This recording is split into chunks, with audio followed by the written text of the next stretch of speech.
بسم اللہ الرحمن الرحیم۔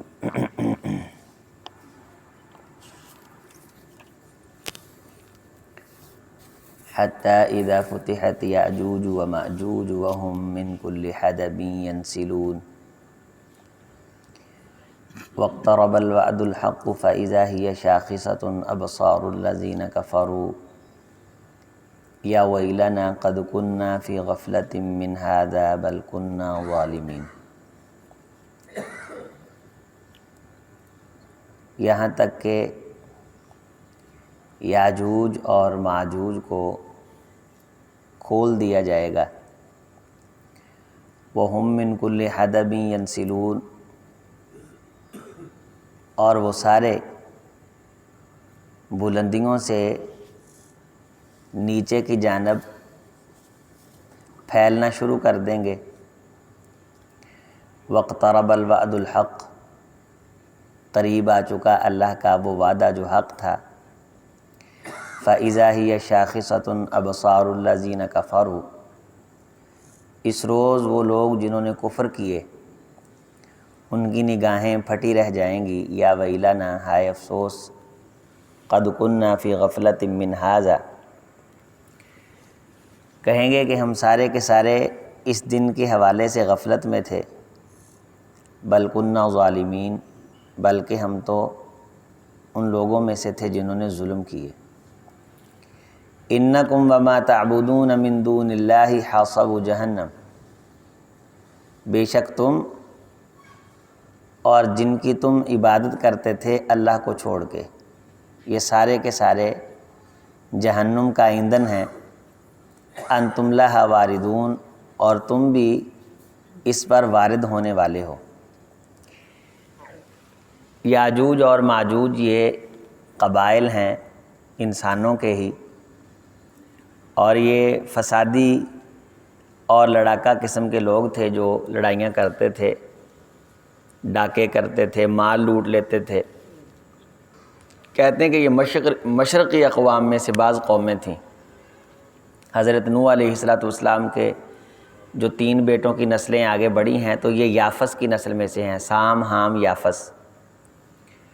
تو حضرت ذوالقرنین کا جب وہاں سے گزر ہوا تو ان کے سامنے اس علاقے کے لوگوں نے یہ بات رکھی کہ یہ یہاں آتے ہیں اور ہمارا مال لوٹ کے لے جاتے ہیں۔ تو انہوں نے پھر سرحد بنا دی، ایک درمیان میں دیوار کر دی بہت بڑی، وہ ایک دوسرے علاقے کی طرف رہ گئے، اور جس علاقے کے لوگوں کو یہ تنگ کرتے تھے ان کو اللہ تعالیٰ نے اس دیوار کی وجہ سے پھر محفوظ کر لیا۔ تو قرب قیامت یہ دنیا میں چھا جائیں گے۔ احادیث میں ان کی جو نشانیاں آتی ہیں ان میں یہ بھی ہے کہ جب یہ پھیلیں گے تو ایک نشانی یہ بھی ہے کہ دنیا کی تجارت جو ہے اس کے اندر فساد بپا کر دیں گے۔ ایک نشانی یہ بھی بتلائی گئی ہے کہ پانیوں پہ قبضہ کر لیں گے۔ ایک ان کی نشانی یہ بھی بتلائی گئی ہے کہ قتل و غارت گری کریں گے۔ ایک نشانی یہ بھی بتلائی گئی ہے کہ ان کے پاس جنگی ہتھیار اس وقت سب سے زیادہ ہوں گے اور سب سے زیادہ مہلک ہوں گے۔ ایک نشانی یہ بھی بتلائی گئی ہے کہ یہ کسی سے مارے نہیں جا سکیں گے، اتنی کثرت کے ساتھ ہوں گے۔ ایک نشانی یہ بھی بتلائی گئی ہے کہ یہ اللہ تعالیٰ کو ماننے والے نہیں ہوں گے، یہاں تک کہ اللہ تعالیٰ کی ذات کی طرف یہ تیر چلائیں گے اور اللہ تعالیٰ اس تیر کو خون آلود کر کے واپس پلٹا دیں گے، تو یہ جشن منائیں گے کہ ہم نے نعوذ باللہ اللہ تعالیٰ کو قتل کر دیا۔ تو اسی دوران اللہ تعالیٰ ان کی گردنوں میں کیڑے ڈال دے گا، تو ان کیڑوں کی بنیاد پہ پھر یہ گریں گے اور مرنا شروع ہو جائیں گے۔ تو یہ انسان ہیں، انسانوں کا گروہ ہے۔ بعض اس سے مراد روسی لوگ لیتے ہیں کہ ان کی نشانیاں، کیونکہ حدیث میں آتا ہے کہ چپٹی ناکیں ہیں اور مسخ شدہ ان کے چہرے ہیں، اس طرح کی علامتیں اور اس طرح کی نشانیاں ان کی بیان کی گئی ہیں۔ بعض اس سے مراد ترکی اقوام لیتے ہیں، لیکن وہ ان کو اللہ تعالیٰ نے اسلام کی توفیق، اسلام کی نعمت اس سے نواز دیا ہے۔ بعض اس سے چینی لوگ مراد لیتے ہیں جو موجودہ چینی ہیں، اور جو پاکستان کے اندر بڑے مورخ اور مفسر گزرے ہیں ان میں سے بھی اکثر کی رائے یہ ہے کہ اس سے مراد یہ چینی اقوام ہی ہیں جو بے دین ہیں، اور یہ نہ لبرل ہیں نہ سیکولر، انہیں پتہ ہی نہیں۔ کنفیوش اس طرح کا ان کا مذہب ہے، عجیب و غریب قسم کی ان کی روایات ہیں، انسانوں کو ذبح کر کے خون وغیرہ بھی یہ پی لیتے ہیں، دنیا کی ہر چیز یہ کھاتے ہیں جو بھی زمین کے اوپر چلتی ہے، پورے پانیوں پہ قبضہ کرنے کے چکر میں ہیں، دنیا کو فتح کرنے کے چکر میں ہیں، اور اتنا زیادہ ان کے پاس جنگی سامان ہے کہ پوری دنیا بھی ان کے مقابلے میں آ جائے تو یہ ان سے بھی زیادہ سامان اپنے پاس اب بھی رکھتے ہیں۔ دوسرا یہ کہ بلندیوں سے نیچے آ رہے ہوں گے تو بلند ترین علاقے بھی ان کے ہاں پائے جاتے ہیں، یہ سارے کے سارے پہاڑی علاقے ہیں جہاں یہ منگول، یہ پورا پہاڑی علاقہ ہے جہاں چنگیز خان تموچین اور اس کی نسل اور پھر اس کا پوتا ہلاکو خان، وہاں سے یہ اس وقت بھی اتنی کثرت کے ساتھ تھے۔ ابن تیمیہ رحمہ اللہ کا دور تھا یہ، جب خوارزم شاہ افغانستان کا حکمران تھا، تو اس دور میں جب یہ نکلے ہیں تو یہ مارتے تھے مسلمانوں کو، اور ہلاکو خان کے بارے تو آتا ہے، چنگیز خان کے بارے، کہ وہ جہاں بھی بیٹھتا تھا تازہ سروں کا منار بنا کے بیٹھتا تھا، مسلمانوں کے سروں کا، اور کسی کا کان اور کسی کا ناک اور کسی کی انگلی جو سردار ہوتے تھے وہ کاٹ کے بطور نشانی ہار بنا کے اپنے گلے میں پہنتا تھا۔ یہ ساری انہی کی نسل ہیں، بے کرک لوگ ہیں،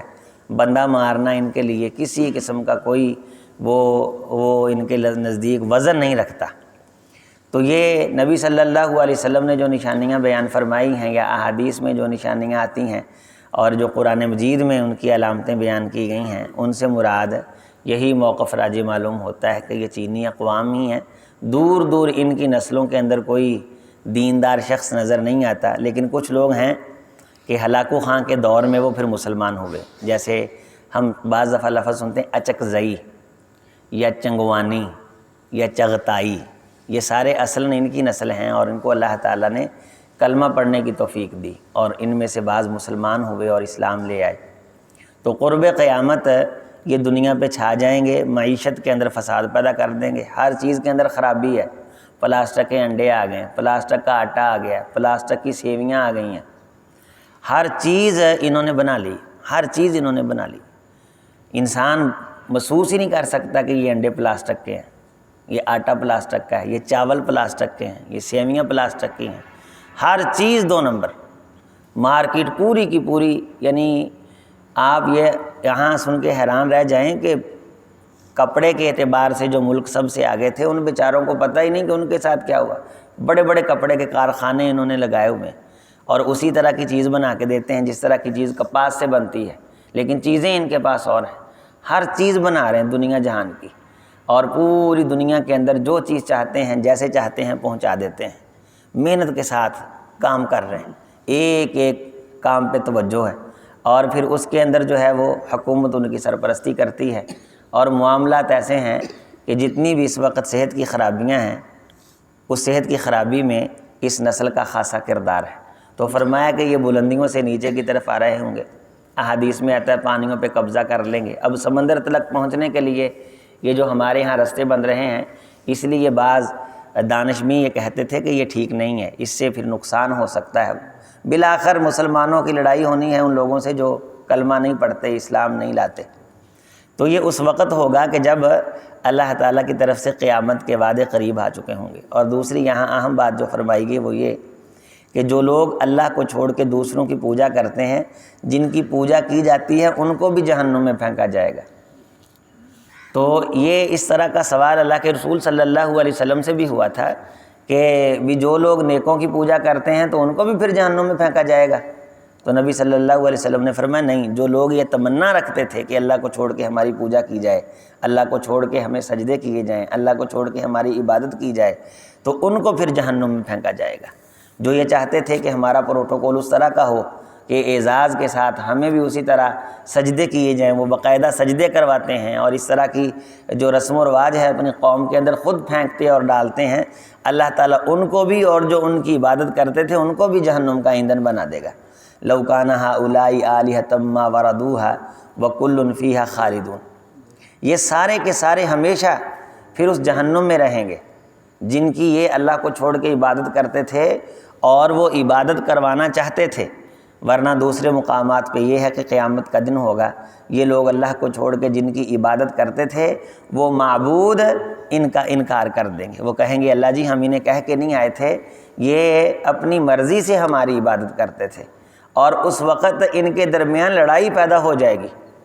ان کے درمیان نزاع پیدا ہو جائے گا، یہاں تک کہ وہ لوگ یہ کہیں گے کہ ہم ان کا بالکل انکار کرتے ہیں، ہم تو اس کے خلاف تھے۔ پھر اللہ تعالیٰ حضرت عیسیٰ ابن مریم کو کھڑا کریں گے پوری کائنات کے سامنے، یہ بھی قرآن مجید میں ہے۔ اللہ تعالیٰ ان سے پوچھیں گے اَأَنْتَ قُلْتَ لِلنَّاسِ اتَّخِذُونِي وَأُمِّيَ إِلَٰهَيْنِ مِن دُونِ اللَّهِ، اے عیسیٰ کیا تو ہی نے کہہ کے آیا تھا کہ یہ تجھے اور تیری ماں کو اللہ مان لیں، اللہ کو چھوڑ کے؟ تم ہی نے کہہ کے آئے تھے۔ ان كنت قلت فقد علمت، تو عیسیٰ علیہ السلام کہیں گے اللہ اگر میں نے انہیں کہا ہے تو پھر تجھے معلوم ہے۔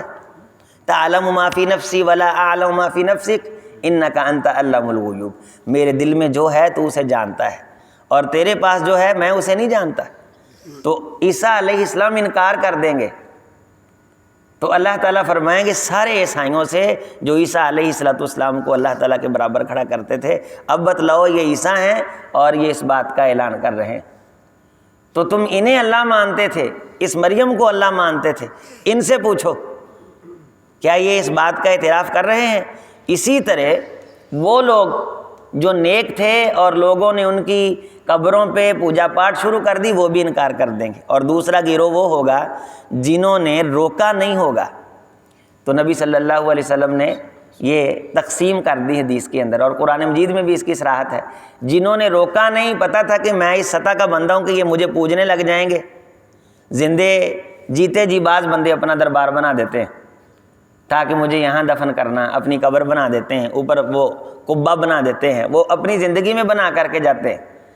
کہتے ہیں طاہر القادری نے بھی یہ سارا بنایا ہوا، پہلے سے مزار وغیرہ بنایا ہوا، قبر وغیرہ بنائی ہوئی ہے کہ یہاں سے سلام کرنے کے لیے داخل ہونا، یہاں سے یہ کرنا، یہاں سے وہ ہونا ہے۔ اور جب قیامت کا دن ہوگا،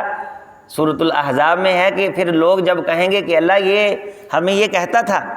اب تو نا یہ سادتنا و کبراءنا فاضلونا السبیل، یہ ہمارے سردار تھے، بڑے تھے، سید تھے، سادات تھے، فاضلونا السبیل، انہوں نے ہمیں سیدھے رستے سے گمراہ کر دیا۔ ربنا آتہم ضعفین من العذاب ولعنہم لعنا کبیرا، اللہ ان پہ بڑی بڑی لعنتیں کر اور انہیں ہم سے ڈبل عذاب دے۔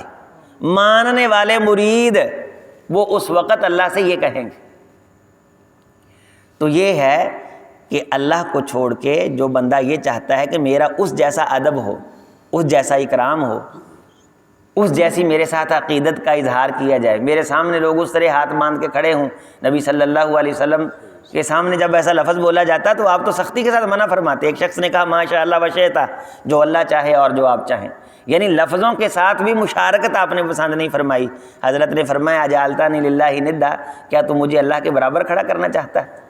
حضرت نے غصے کا اظہار فرمایا۔ نبی صلی اللہ علیہ وسلم نے فرمایا نہیں، یہ کہو ماشاء اللہ ثم شئتا، جو اللہ چاہے، اس کے بعد دنیا کے اعتبار سے کام ہم وہ کریں گے جو محمد رسول اللہ صلی اللہ علیہ وسلم منتخب فرمائیں گے۔ شرک فی الالفاظ بھی نہیں، شرک اصغر بھی نہیں، شرک اکبر بھی نہیں، یعنی کوئی نیکی کا کام انسان کرے تو دل میں یہ خیال آ جائے کہ فلاں میری تعریف کرے گا، اس بات کو بھی نبی صلی اللہ علیہ وسلم نے شرک کہا ہے کہ یہ تو دوسرے کو دکھانے کے لیے کرتا تھا۔ اس خیال کے اوپر بھی پابندی لگائی ہے آپ صلی اللہ علیہ وسلم نے، اور فرمایا کہ جب ایسا خیال آ جائے تو اللہ تعالیٰ سے فوری طور پہ رجوع کرنا چاہیے، اللہ تعالیٰ سے معافی مانگنی چاہیے۔ تو شرک یہ اکبر الکبائر ہے، روئے زمین کے دنیا آخرت کے سب سے بڑے گناہوں میں سے